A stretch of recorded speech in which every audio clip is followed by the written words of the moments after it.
Macca's Guides. Hey everyone, Macca here playing Eternal Strands, and in this video I'll show you how to correctly defeat all of the 9 bosses available in the game. This means that I'll explain how to harvest the Locus point of each boss, which will allow you to get the Weave Strand from the boss fight, take it, and then upgrade that magic power for Brynn, the character you play. Now the first boss you'll fight in the game is going to be the Ark of the Stricken Earth. However, the first time you fight it, it will be a kind of easier version of it that is a lot less powerful, just to teach you the mechanics of the game.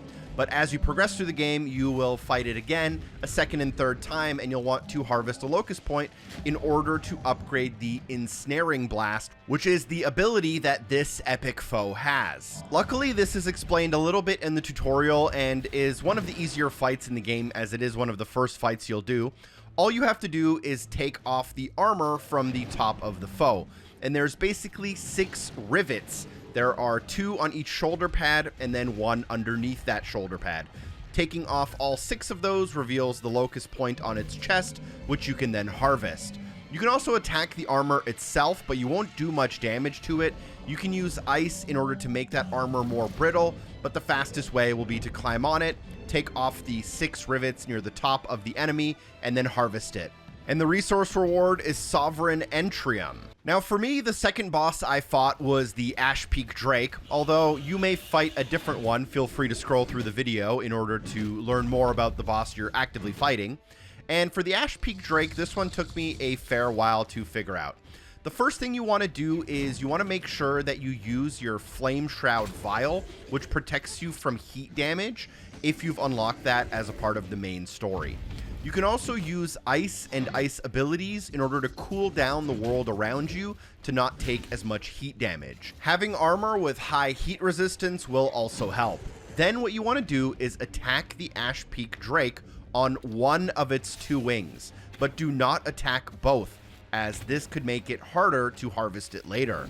Damaging one of the 2 wings will cause it to be destroyed, which you can see pretty obviously through the visuals on screen. And it's important that you only damage one wing, as damaging both prevents the Ashpeak Drake from flying. However, the harvest point is only available while it's in flight.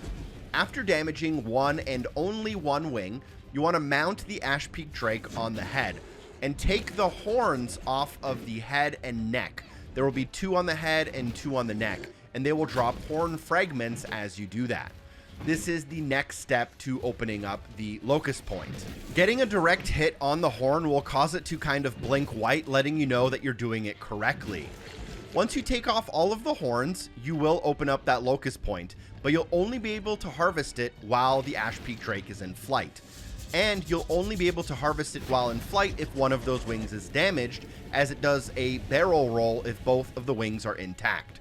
So once the horns are gone and one of the wings is damaged, just latch onto the back and wait for the Ashpeak Drake to take flight, then holding the harvest point in the middle of the back in order to grab this Weave Strand.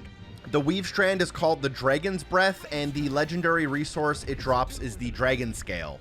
The next fight I'll show you is against the Brenning Glasstail, and the first step to harvesting the Locus point is to burn off the fur near its head. Here you can either use your Dragon's Breath or use an environmental attack until the fur around the head is completely burned off, like shown on screen.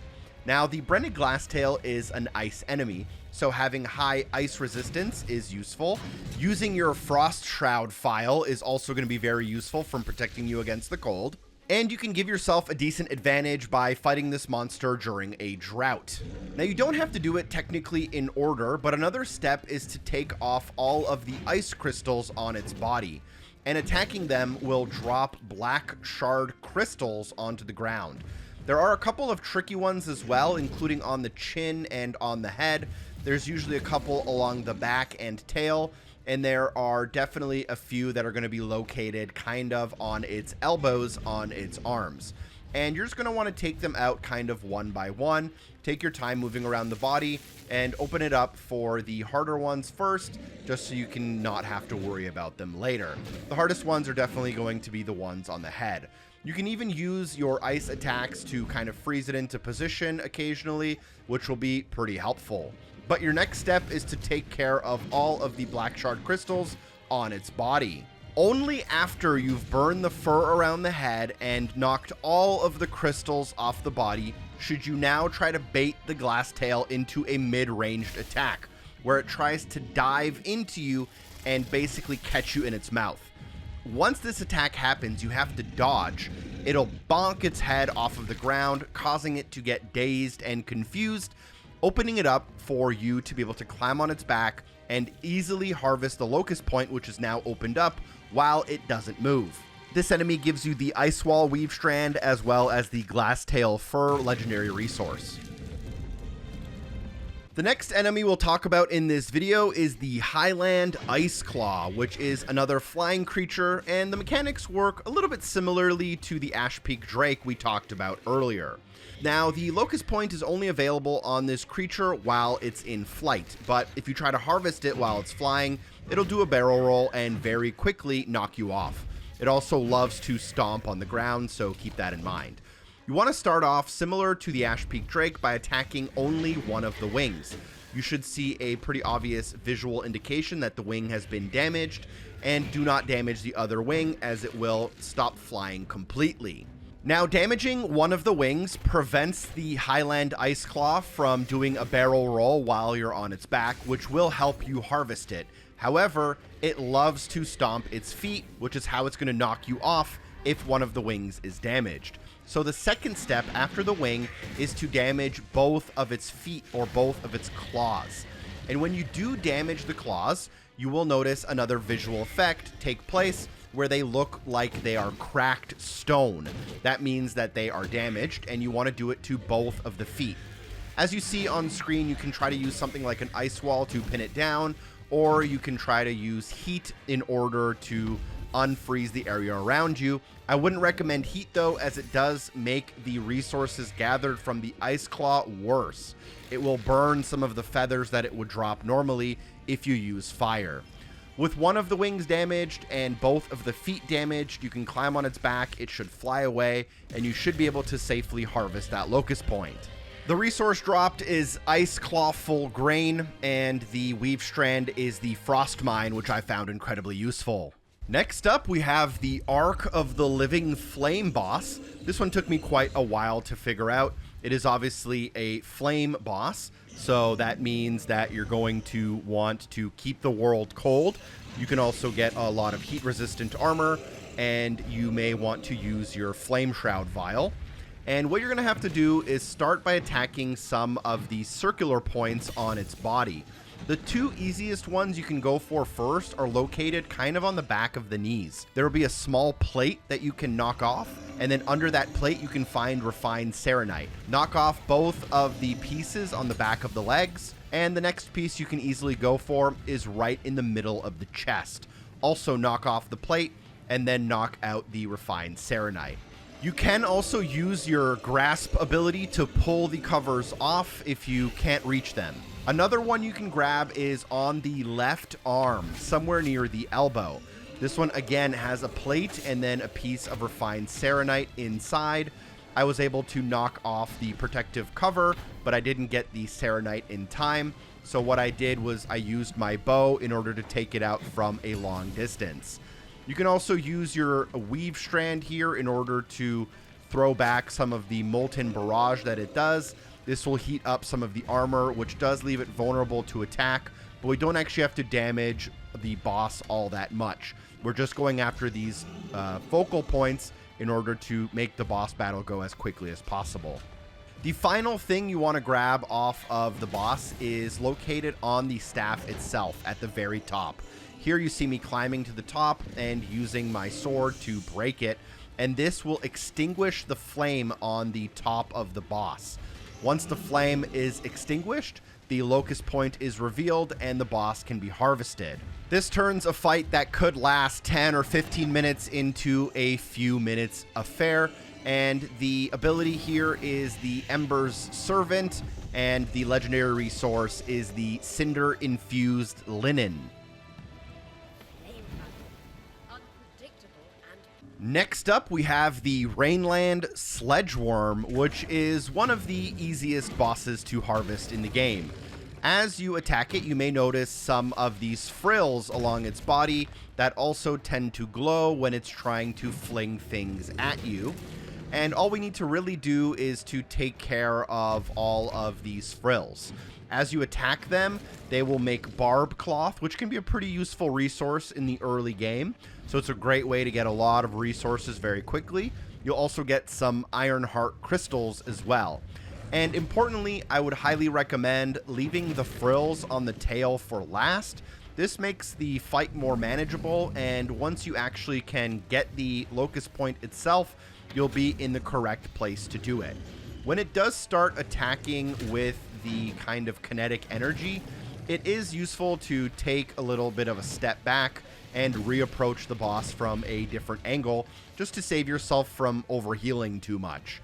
You can use things like ice to slow it down or fire to hurt it over time, but I just found that being as aggressive as possible while just running away when it was doing its kinetic blast was the best strategy. I worked on the frills on its forearms first, then along its back and head, and I finished with the tail. And keep in mind, the tail, I believe, has 3 sections, so make sure you get all 3 of the sections available. And once you do, it should reveal the Locus point inside. At that point, to harvest it, all you need to do is interact with it, and sometimes a little bit of timing is necessary. If you try to harvest it right as it uses an attack, you may get flinged off or damaged instead. The legendary resource that this creature will drop is the Iron Leather, and the ability that it will level up is the Weaver's Grasp. Next up, we have the Arc of the Forge. This one took me like a solid 20 minutes to figure out. And the first and easy step to do this is to take off the armor on its left shoulder. There will be a clasp in the front and a clasp in the back. If you take care of them with your sword, it should fall off. If you have a leveled up Weaver's Grasp magic ability, you can also just kind of pull it off using an ability. That's step 1, which reveals its shoulder. Now, step 2 is a little bit of a timing window and just being prepared. During the fight, the Arc of the Forge will go into a little bit of a rampage mode or a berserk mode, where it will start glowing molten fire red. And during this phase, at the very end, it will do a specific move set where your controller vibrates and it slams the hammer down 3 times. And on the 3rd hammer swing, the rampage or berserk phase will end, and it will vent the heat through 4 cores on the hammer itself. And you need to destroy all 4 of these cores. There's kind of 3 around the bottom and 1 near the top. Now, as you saw in the clip, I highly recommend using your bow and arrow here, as you can take out 2 or even 3 very easily in one phase, whereas jumping onto the hammer and attempting to do it with your sword can be a little bit tricky, especially with the timing and taking the damage from the fire around the sword. Once you do take out all 4 of the cores on the hammer and have revealed the left shoulder, all you need to do is mount the beast on the harvest point and extract it. I believe this will level up your Molten Barrage ability, and the resource is Purified Serenite, which is incredibly useful to make some really great flame-resistant gear. Next up, we have the Arc of the Winter Tide, and you'll notice that it's an ice enemy, so you might need to use your Frost Shroud file as well as some ice-resistant armor. And you'll notice that it has ice armor all over its body. And the key to this fight is just doing them kind of in the right order and making sure that you leave the hands for last. So what I like to do is I like to start at the feet and attack the feet and take off the armor on the feet. Then I go for the shoulders and the arms, and we do the hands last. Now, there's a very specific reason why, and that is because the armor on the hands regrows the fastest, but it also sometimes takes the armor on the hands off by itself during a ground pound attack. So that's the reason we don't really want to take the armor off the hands, because if we do that first and then go for the feet, it'll just regrow them. So we're doing them in a specific order, and we're leaving both hands for last. I also found it extremely useful to use the Kinetic Stream ability, which you should have at this point in the game, and you can use it to basically launch yourself into the body of the beast here, as you see on screen. And there you saw the ground pound, and when the ground pound happened, it actually lost some of the armor on the hand. So that's why we didn't attack the hands until last, because it helps us kind of alternate and make decisions based on that. Also, if possible, I'd recommend finishing near the right hand, as this is the closest area to the Locus point, but you might not have that opportunity.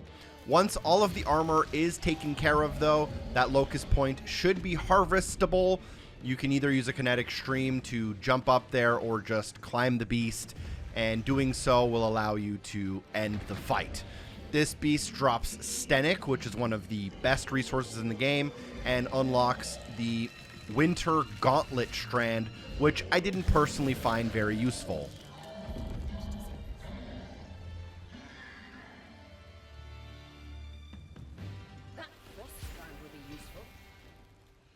Last but not least, we have the Surgeborn Herald, and I don't want to talk about how long it took me to figure this fight out. Now, one really cool and quick tip I can give you is to use the Frost Mine. Throwing the Frost Mine on the gas part of the body actually freezes it and allows you to climb it, which makes getting to these armor pads a little bit easier. I'd also highly recommend using the Kinetic Stream very often to just throw yourself into the boss itself. What we're trying to do is to take off all of the kind of rock armor on its body, and doing that will actually drop a legendary resource called Elder Husk. Also, you can't actually kill this boss using only damage. You have to harvest this boss, but that can actually be pretty difficult if you don't know the proper steps. The boss also has a couple of moves which are pretty easily countered. One of them is when it throws orbs at you, you can just basically catch them with the grasp and then throw them back. Also, if it puts you into like a levitating portal right in front of you and it's about to slam down at you, you can actually use your kinetic stream to shoot yourself out of it, and this will be very helpful to land on the boss or just get yourself into safety. There's also a couple of sword attacks which just basically do your best Dark Souls impression and just roll into it and through the attack to negate the damage. Otherwise, you're going to keep using that Frost Mine to freeze the gaseous part of the body so that you can climb the beast, and then you're going to be using the kinetic stream to throw yourself onto it to take off all of the armor. Now, the armor is pretty obvious as to where it is. The only two pieces I would say that could be a little bit difficult to see are the two horns on its head. Since you can't see those like super obviously, I'll call them out specifically, but you are looking at the ones that are kind of a rock with like red magma pulsating underneath them. And once you knock all of those off, you won't do much damage to the Surgeborn Herald at all, by the way. But once you do knock all of those off, you'll give yourself a ton of resources, but you'll also open up the harvest point, which you'll notice kind of near the top middle of the screen underneath its health bar. Once you do that, you'll be at the part that I was stuck at for a very long time. And what I would recommend doing is basically just using an ice wall. And what you have to do is use the ice wall to restrain its free arm. The sword will go back and forth between arms, so it might be different for you, but you want to actually freeze the elbow joint itself. You can try to pin the arm to its body or pin the arm to itself. You can even try to pin the arm to the ground, but I didn't find that very useful. You have to restrain that arm using ice, and then you can kinetic stream yourself onto its face and harvest it. If you don't have the arm restrained with ice, it will pull you off and throw you away. That's the only way I found that I could harvest the Locus point successfully and repeatedly. Thank you so much for watching. Grab all of those Elder Husks and Emerald Lucens, as well as your upgraded kinetic stream ability. Special thanks to everyone on Patreon for supporting the show. I'll see you soon. Peace.